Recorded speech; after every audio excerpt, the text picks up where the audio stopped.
Hey everyone, great to see you today. This is Brigit with Created to Conquer. Thanks for joining me. Today is a special day. Today is a day of new beginnings. No matter where you've been, it's not about where you've been, it's all about where you're going, and I'm going to help you get there. So, first, let me tell you, it's dark where I am. I live in a foreign country. The power just went out. I was trying to find a quiet place to go because we had a big rain thing happen earlier this morning. And so I can't be outside. I've got to find a quiet place, and the power just went out. So I'm not going to stop though. This video is so important, so I wanted to get it out to you as soon as possible. I'm going to share some really practical things with you today, tips for helping you get started. Now, the first thing I want to say to you, remember, we're talking about overcoming things like obsessive compulsive disorder, depression, anxiety, fear, insomnia, sleeplessness, worry, even schizophrenia. Even these things can even help you. Can help you. I'm going to help you with anything you face in your mind, any kind of struggle you have with your thinking. All those things that I just mentioned, those things are related to fear, to being afraid. In fact, anxiety is just a fancy word for fear and for being afraid. So I want to help you on a really practical level this morning as we get started. Okay, I've got my computer, I've got notes. Let's do this, okay? Now, let's be really practical.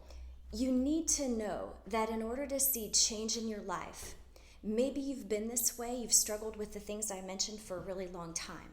And if that's you, you've got to apply yourself. Like, you've got to set your mind, okay, I've got to learn something new. I've got to change some habits that I made in my life early on. Maybe years ago you made these habits, maybe months ago you made these habits, but you've got to set your mind to become like a student again, like someone who's going to learn. Right now, I'm in a classroom, so I thought, hey, that's pretty apropos. We're going to be learning things so we can do what we need to do in an actual classroom. I don't think I said this, but my husband and I have a couple of schools that we started in Costa Rica, so I'm hijacking a classroom today. But anyway, you're going to have to apply yourself to learning. Maybe you thought when you got out of school, you got out of college or out of high school, or maybe you're still in high school or even younger, I don't know. But you thought, you know what, I don't want to learn anything else. But it took you time to get where you are, and it's going to take a little bit of time to get out of the situation that you're in. So you got to be super patient with yourself, but you also have to be willing to try something new, to do something different. We're talking about changing the way you think, and you need God's help to do it, okay? But you've got to pay attention not just to things that you can see, like physical things with your body, but you've got to pay attention to mental and emotional things that are going on the inside of you too. Like, you've got to pay attention to all of that for sure to have success, okay? Now, I want to give you a little bit of an idea of where I was at. I want you to understand the depth of the problem I had, and maybe some of you will listen to this and you'll say, that's not me, that's not the way it was for me, and I am so glad that it wasn't like that for you. But I need you to know where I was so that you can understand where I'm coming from. And for those of you who are really in a hard spot, like your life is really, really hard because of the anxiety you have, I want you to understand that I'm a person who really understands, okay? So let me share with you a couple of things about what my life was like, okay? So number one, I would go to bed at night when I was really suffering with anxiety. I would go to bed, I wouldn't sleep at all, and I would just dread waking up to my life again the next day. I just didn't even want to do life. There was a time period when I realized like I didn't have any like happy, playful, normal day-to-day thoughts at all. All of my thoughts were consumed with being afraid of things, worrying about things that there probably wasn't even a chance they could happen. But my whole mind, everything I did and everything I thought, it was consumed by thoughts of fear. And I had let myself get in really deep. I didn't know what was happening. I remember wondering how, because of the anxiety, I remember wondering how I was even going to make it through the next minute, let alone the next morning or the next afternoon. I couldn't make plans ahead. I couldn't see to the next week or something like that because I just had so much anxiety and so much fear in my life. I felt like a prisoner in my own life, in my own home.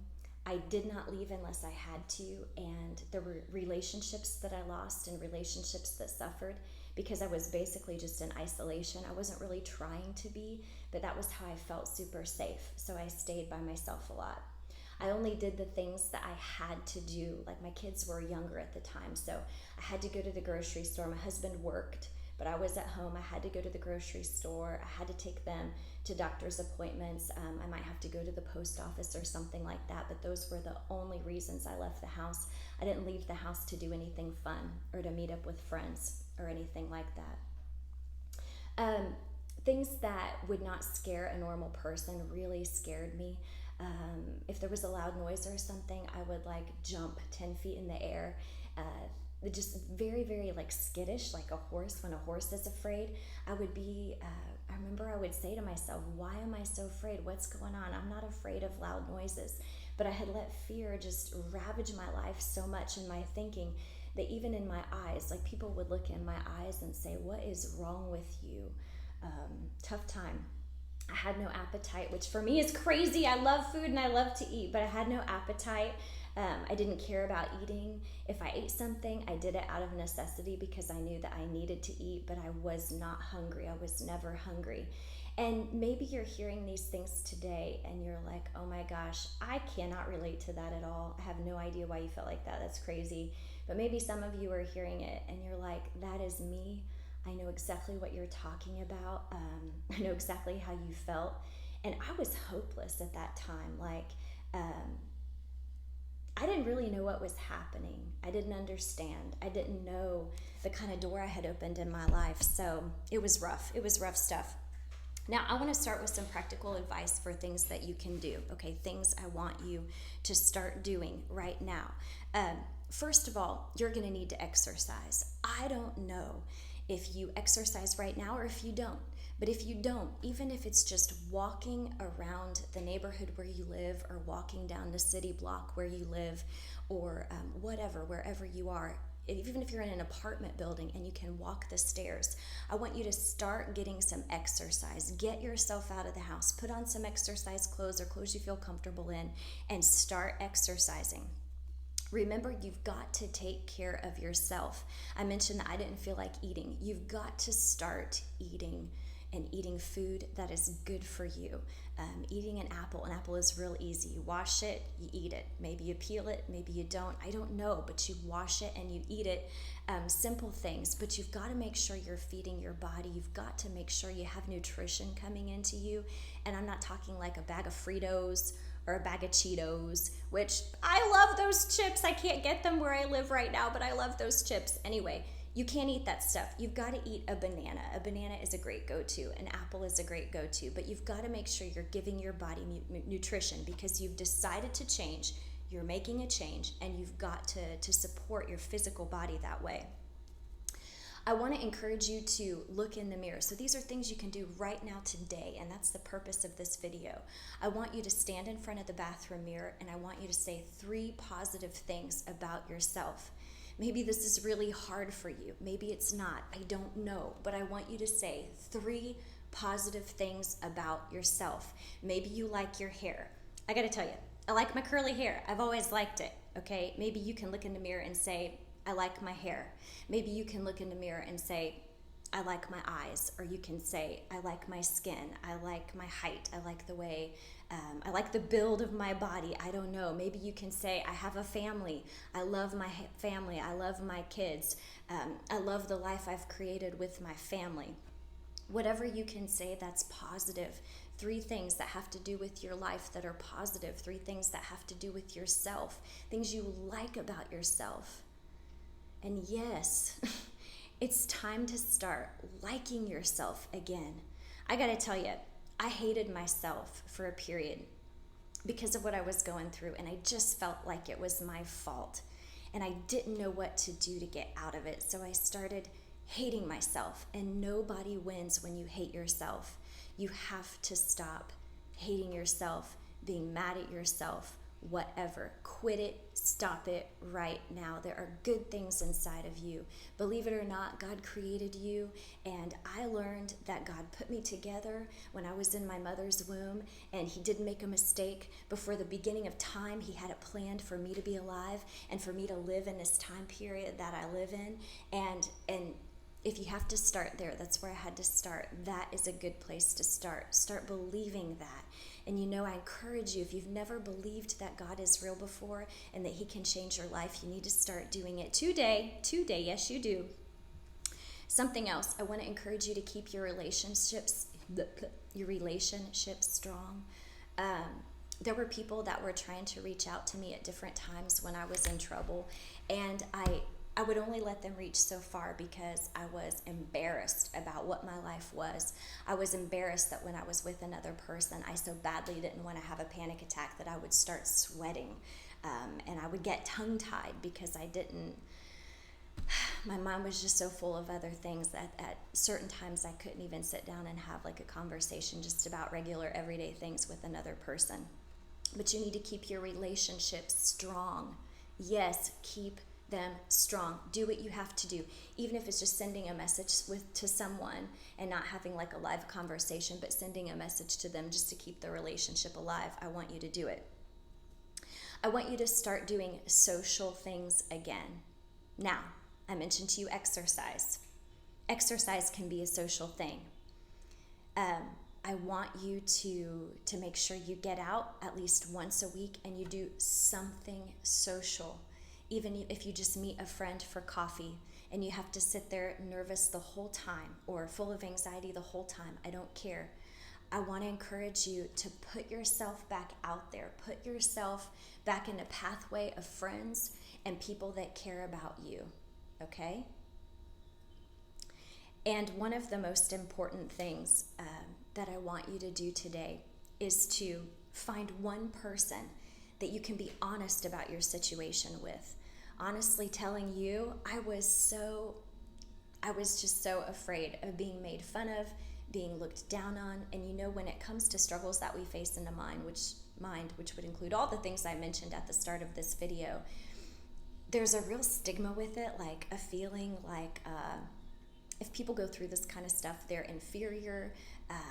They need a crutch in life that others don't need. Just like a lot of negative stuff can go with the label of being, having clinical depression or being anxious or panic disorder or whatever. There's a stigma that goes with that. And I want you to know you don't need to be ashamed. Not at all. You're in the right place at the right time. I am going to help you. But you need to find at least one person that you can be real with, someone you can open up to. Maybe it's your mom, maybe it's your dad, your sister, your brother, your aunt, your uncle, someone who goes to your church.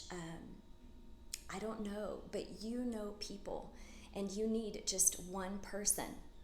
And if you don't have one person, you can reach out to me.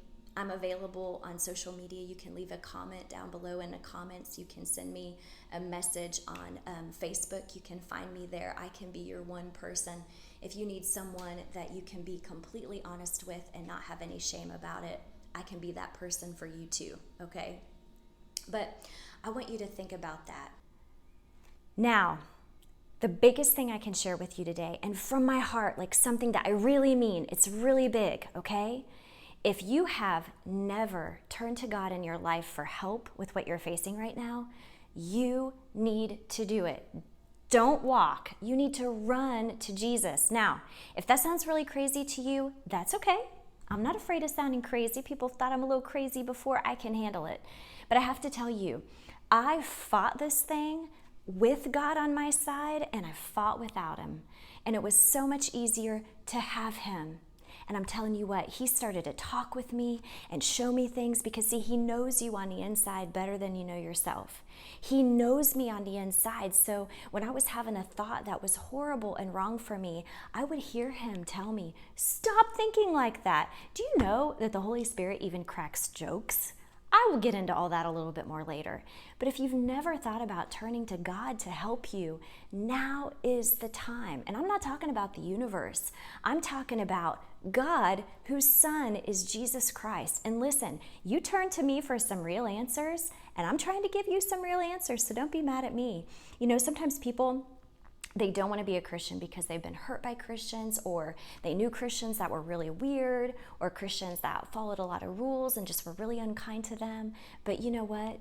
Even if that's your story, even if somebody like totally mistreated you and they didn't act the right way, don't let that make you miss out on who God really is, okay? So that is the biggest thing that you can do starting today, in addition to the other things I mentioned, yes, but that is one of the biggest things that you can do right now to start seeing a change in your life.